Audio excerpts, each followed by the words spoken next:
எம்ஜிஆரின் சத்யா மூவிஸ் இதை வச்சு நடத்தினார் எம்ஜிஆருக்கு பிறகு ஆர்.எம். வீரப்பன். அந்த சத்யா மூவிஸின் சார்பாக பாட்ஷாங்கிற படத்தை எடுத்தாங்க ரஜினிகாந்தை போட்டு. அந்த படம் மிகப்பெரிய வெற்றியை பெற்றது. மந்திரியாக இருக்கிறார் ஆர்.எம். வீரப்பன். படம் ஓடிச்சு சத்யா மூவிஸ், ரஜினிகாந்த். அந்த டைமில் ஜெயலலிதா அவர்களை ஆர்.எம். வீரப்பன் போய், அம்மா நம்ம சத்யா மூவிஸில் எடுத்தேன் ரஜினிகாந்தை வச்சு மிகப்பெரிய வெற்றி விழா வச்சு கேடயமெல்லாம் கொடுக்கணும், நீங்கள் தான் கொடுக்கணும் அப்படின்னு அவங்க அப்படியா சரி வரேன்ட்டாங்க. அந்த டைமில் என்னென்னு பார்த்தீங்கன்னா, டைரக்டர் மணிரத்னம்னு ஒருத்தர், அவர் வீட்டில் ஒருத்தன் பெட்ரோல் குண்டை வீசிட்டான், யாரோ ஒருத்தன், அவனை கைது பண்ணிட்டாங்க. இது அங்கேயும் இங்கேயும் நடக்கும். இந்த கவர்னர் வீட்லேயே ஒரு பெட்ரோல் குண்டை வீசினாங்க இப்போ கொஞ்ச நாளைக்கு முன்னாடி.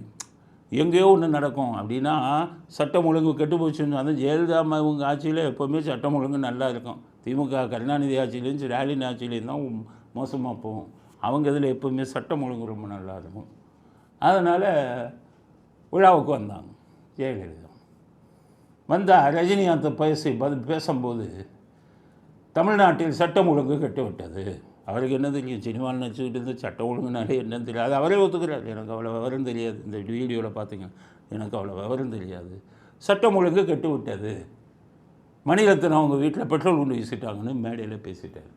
ஜெயலலிதா அவர்கள் அவரை கோவிக்கலை, அவர் மேலே கோவப்படலை. நேராக போனதுக்கப்புறம் ஆர்.எம். வீரப்பனை கூப்பிட்டு சொன்னார், நீங்கள் கூப்பிட்டீங்கன்னு தானே வந்தேன், உங்கள் விழா தானே சத்யா மூவிஸ். அவர் நம்ம கட்சிக்கு எதிராக, ஆட்சிக்கு எதிராக சட்டம் ஒழுங்கு கெட்டு விட்டதுன்னு ரஜினிகாந்த் போன்ற ஒரு மிக திறமையான பெரிய பாப்புலரான பேருள்ள ஒரு நடிகரே இந்த மாதிரி சொன்னார்னா மக்கள் என்னென்னு நினைப்பாங்க, ரஜினிகாந்த் சொன்னால் நம்புவாங்கல்ல அப்படின்னு கோவப்பட்டு ஆர்.எம். வீரப்பனை மந்திரி பதவி விட்டு தூக்குனாங்க.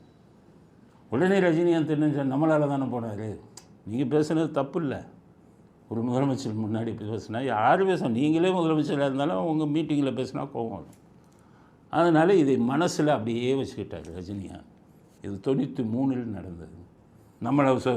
நம்ம பேசுனதுக்காக மந்திரியை தூக்குச்சில்ல அப்படின்னு சொல்லி அந்த பக்கம் போய் சேர்ந்துட்டார். கருணாநிதி பக்கம் சேர்ந்து கருணாநிதிக்கு ஓட்டு போடுங்கள் அப்படின்னு சொல்லி ஜெயலலிதா அவர்கள் தோற்கடிக்கப்பட்டார். ரஜினிகாந்த் விவரம் தெரியாமல் அவருக்குள்ள ஒரு ஈகோவில் பண்ணினார். மிகப்பெரிய இமாலயத்தவர். அந்த 5 வருஷம் இந்த கொள்ளை கூட்டம் நாட்டையோ குட்டிச்சவராகணும். ஆனால் எல்லாத்தையும் மீறி திருப்பி 2001 ஜெயலலிதாவை ஜெயித்தாங்க. ஸோ எம்ஜிஆரோ ஜெயலலிதாவோ ரஜினிகாந்துக்கு எந்த கெடுதலும் செய்யலை. ரஜினிகாந்தா சில விஷயங்களை உருவாக்கிட்டார், அதில் வந்தது தானே இந்த பிரச்சனை.